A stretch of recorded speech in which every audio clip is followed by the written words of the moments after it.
Bonjour tout le monde, aujourd'hui je suis à Paris dans l'un des cimetières les plus visités au monde, le Père-Lachaise. Bon, je vous préviens, Paris est l'une de mes villes préférées, donc il y a de fortes chances pour que cette vidéo ne soit pas la dernière à en parler sur ma chaîne. Pour beaucoup de personnes, les cimetières sont considérés comme des endroits inquiétants, glauques, voire même morbides. Mais pas pour moi. Laissez-moi vous montrer qu'on peut trouver pas mal de choses amusantes et insolites dans un cimetière comme le Père-Lachaise. On va parler sexe, drogue, rock'n'roll et castration. Suivez le guide.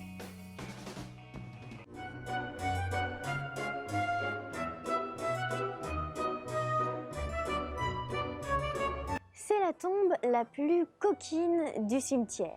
La statue allongée que vous voyez ici est un gisant de Victor Noir, un jeune journaliste assassiné par le cousin de Napoléon III. Très réaliste, la statue représente Victor juste après sa mort. On voit qu'il a encore la bouche ouverte, on voit l'impact de la balle et surtout une érection. Selon la légende, toucher les pieds, la bouche ou les parties intimes de la statue rendrait plus fertile. C'est d'ailleurs pour ça que ces parties ont changé de couleur à force d'être frottées. Encore aujourd'hui, de nombreux hommes et femmes viennent tripoter Victor alors qu'il n'avait rien demandé. The time to hesitate is through. No time to wallow in the mire. Passons maintenant à un autre sex symbole, mais un vrai cette fois-ci. Jim Morrison, le chanteur du groupe de rock culte The Doors. Désolée, la caméra fait quelques flous à partir de maintenant. Sûrement un coup des fantômes du Père-Lachaise. En 1979, Jim Morrison est retrouvé mort dans sa baignoire dans des circonstances douteuses.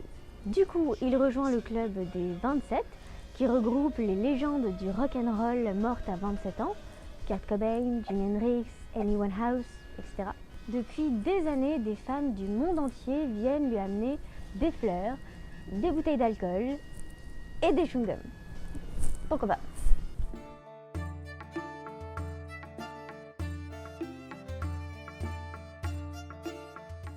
Passons maintenant à une tombe beaucoup plus romantique, celle des Roméo et Juliette du Paris du XIIe siècle, Héloïse et Abélard. Abélard est un prof de philo, mais il tombe rapidement amoureux de sa jeune et brillante élève, Héloïse. Ils sont obligés de vivre leur amour en secret, ils se marient discrètement et ont même un enfant. Mais quand je les ai comparés à Roméo et Juliette, c'est pas juste parce qu'ils s'aimaient beaucoup, c'est parce que ça finit mal. Rattrapée par le destin, Héloïse finit enfermée dans un couvent et Abélard se fait émasculer par l'oncle d'Héloïse.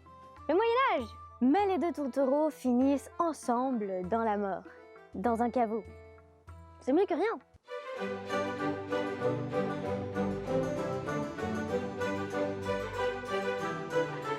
À l'origine, personne ne voulait aller se faire enterrer au cimetière du Père-Lachaise. Déjà, c'était à l'extérieur de Paris à l'époque, dans un quartier populaire.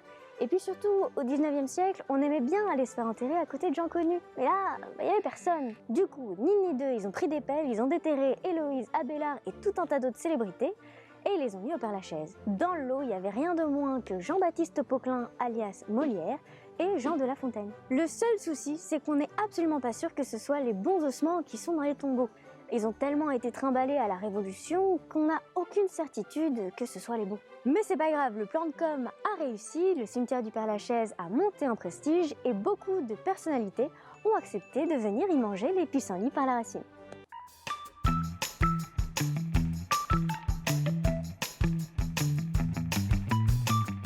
Sous cette monumentale statue de Sphinx ailé gît le célèbre dandy Oscar Wilde, l'auteur du fameux portrait de Dorian Gray.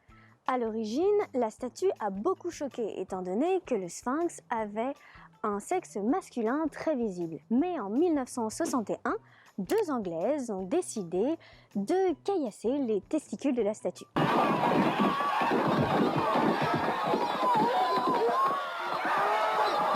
Le Sphinx garde quand même un aura de sensualité, puisque chaque année, des milliers d'hommes et de femmes viennent embrasser la statue avec une bonne couche de rouge à lèvres. Ce qui a l'air de pas mal énerver la famille d'Oscar, puisque depuis 2011, ils ont enfermé la statue dans un bloc de plexiglas, pour la protéger et sûrement parce que c'est plus facile à nettoyer.